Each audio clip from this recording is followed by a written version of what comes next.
Let me tell you a story about how I found my tribe in LA.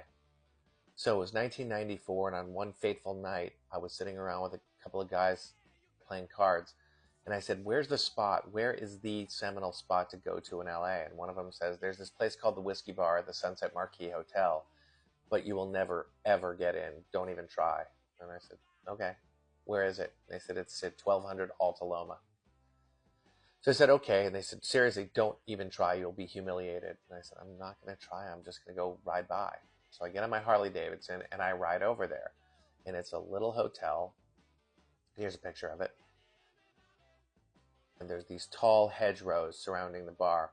And I walk up and I kind of peek around the hedgerow and I see Nicolas Cage, who would later become my boss, talking to Charlie Sheen. And I'm like, holy crap, these guys are right. This is the spot. So I turn around and I'm walking back to my bike and I hear, "Hey, Scott." And I turn around and I'm like, "Steve?" And it's Steve, my old doorman who worked with me at the China Club, a club I worked at in Chicago.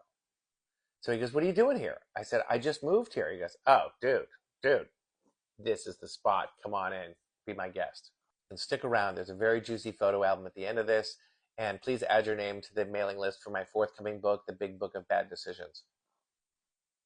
So the whiskey bar was a tiny room, held maybe 75, maybe 100 people to the ceiling with the patio. And the question wasn't who was there. The question is who wasn't there. On any given night, you would see members of the Rolling Stones and Jeff Beck and Rod Stewart and the Black Crowes and the Smashing Pumpkins and Paris and Nicole and Leo DiCaprio and just everybody. And the music at the whiskey never changed. It was the four Jimmy Miller produced Rolling Stones records, which were the best ones. It was Led Zeppelin. It was the Black Crowes. It was that kind of music, that kind of vibe. It never changed, and that was fabulous about it. And nobody took pictures back then. It was me and one or two other guys, and there was no TMZ, there was no tabloids, and everybody was misbehaved, and nothing ever leaked, and it was fantastic. And the whiskey bar was owned by a guy named Randy Gerber. And Randy Gerber, this was, I think, his first spot. He went on to open the Sky Bar, which was a huge place that's still there. And then he went on to date and then later marry Cindy Crawford. And then started Casamigos Tequila Company with George Clooney, which they sold for $1 bazillion.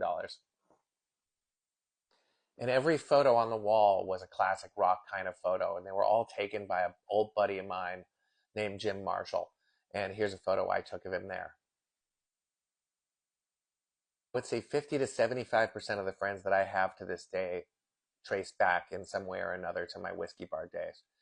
So here we go. Here's the juicy photo album. And please, baddecisionsbook.com and add my other links in the bio.